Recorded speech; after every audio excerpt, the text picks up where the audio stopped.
പാലക്കാട് ഉപതെരഞ്ഞെടുപ്പിന്റെ പരസ്യപ്രചാരണം നാളെ സമാപിക്കാനിരിക്കെ റോഡ് ഷോകളുമായി മുന്നണികൾ. പാലക്കാട്ടെ NDA സ്ഥാനാർത്ഥിയുടെ ബൈക്ക് റാലി ആരംഭിച്ചു. LDF റോഡ് ഷോ അല്പസമയത്തിനകം തുടങ്ങും.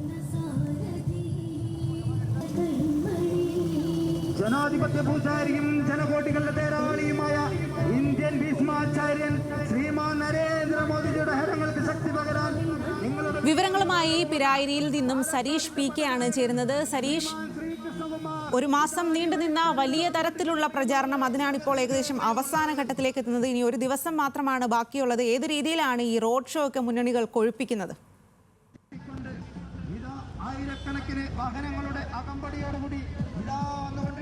മണിക്കൂറുകൾ മാത്രമാണ് കൊട്ടിക്കലാശത്തിന് ബാക്കിയുള്ളത്. അത്രത്തോളം ആവേശം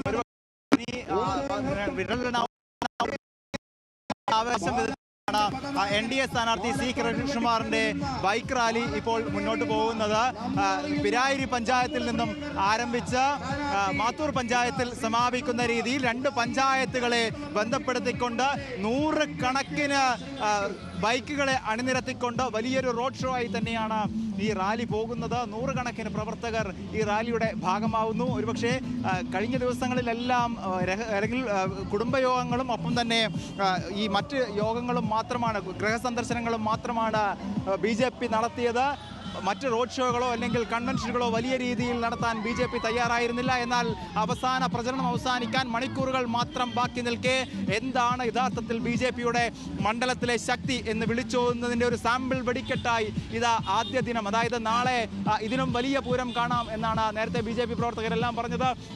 അതിൻ്റെ തുടക്കമായി മാത്രം ഇതിനെ കാണണം എന്നുകൂടി അവർ വിശേഷിപ്പിക്കുന്നു. എന്തായാലും കൃഷ്ണകുമാർ ഈ വലിയ ഈ റോഡ് ഷോയുടെ ഭാഗമായി സ്ഥാനാർത്ഥിയോടൊപ്പം ചേരുന്നുണ്ട്. എന്തായാലും ഇനി മണിക്കൂറുകൾ മാത്രമാണ് ബാക്കിയുള്ളത്. അതിനിടയിലാണ് ഈ വലിയൊരു ബൈക്ക് റാലി കൂടി നടക്കുന്നത്.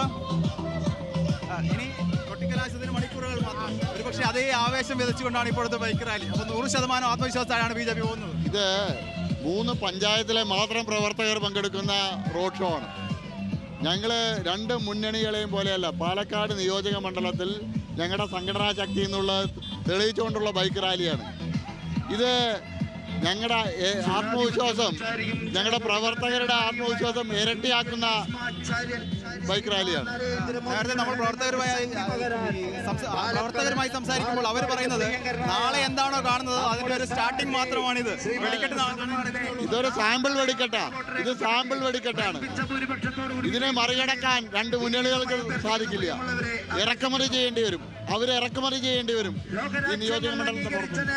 രണ്ട് പഞ്ചായത്തുകൾ കേന്ദ്രീകരിച്ചാണ് ഇപ്പോൾ ഈ റാലി നടക്കുന്നത്. പിരാരിയിൽ നിന്നും മാത്തൂരിലേക്ക് പോകുന്നു. ഒരുപക്ഷെ നാളെ നഗരസഭ കൂടി വരുമ്പോൾ യഥാർത്ഥത്തിൽ BJPയുടെ ശക്തി കാണാൻ കിടക്കുന്നത്. അല്ല, നാളത്തെ റോഡ് ഷോ കേരളം ഇതുവരെ കാണാത്ത തരത്തിലുള്ള അത്രയും വലിയ റോഡ് ഷോ ആയിരിക്കും ഞങ്ങളുടെ റോഡ് ഷോ. വികസനം പറഞ്ഞാണ് യഥാർത്ഥത്തിൽ ഈ BJP മുന്നോട്ട് പോകുന്നത്. മറ്റെല്ലാം വിവാദം. ഇപ്പോൾ അവസാനം ഒരു വിവാദം കൂടി പുറത്തേക്ക് വരുന്നു. ഈ മുൻ നഗരസഭ വൈസ് ചെയർമാൻ കൂടിയാണ് അങ്ങ്. അപ്പോൾ ഈ നഗരസഭയിലെ കൗൺസിലർമാരെ വാങ്ങാൻ വീണ്ടും പാലക്കാട് പണമിറക്കി എന്നാണ് K. സുരേന്ദ്രൻ ആരോപിക്കുന്നത്. അല്ല, പൈസ വാങ്ങാൻ ഇറക്കിയ പൈസ പാഴായിപ്പോയി എന്നാണ് സുരേന്ദ്രന്റെ പോസ്റ്റില്. നഗരസഭ മുൻ ചെയർപേഴ്സൺ ശ്രീമതി പ്രിയ അജയന്റെ അടക്കം പേരാണല്ലോ പറഞ്ഞത്. അവരുടെ അടക്കം പേര് പറഞ്ഞ് പൈസ വാങ്ങിയ ആളുകളെ സംബന്ധിച്ചുള്ള ജനം തിരിച്ചറിഞ്ഞു. സുരേന്ദ്രൻ പറഞ്ഞതുപോലെ BJPയിൽ നിന്ന് പോകാൻ സാധ്യതയില്ല. ഒരാളും പോവില്ല, ഒരു ഇല പോലും അലങ്ങില്ല. ഈ പൈസ വാങ്ങിയതോ പറഞ്ഞതോ എല്ലാം പുറത്താണ്. ഒരു തരത്തിലുള്ള മാറ്റവും പാലക്കാടിനെ സംബന്ധിച്ചു ഒരു മാറ്റവും ഉണ്ടാവില്ല. ഇത് കണ്ടാൽ അറിയാലോ എന്ത് ചലനമാണ് ഉണ്ടാക്കിയതെന്ന്. അതെ സരീഷ്, എന്തായാലും NDA സ്ഥാനാർത്ഥി അവസാന ദിവസത്തെ ഈ ഒരു റോഡ് ഷോ, രാത്രിയുള്ള റോഡ് ഷോ വളരെയധികം കൊഴുപ്പിച്ച് മുന്നോട്ട് പോകുകയാണ്. വളരെ വിപുലമായി തന്നെ മുന്നോട്ട് പോകുകയാണ്.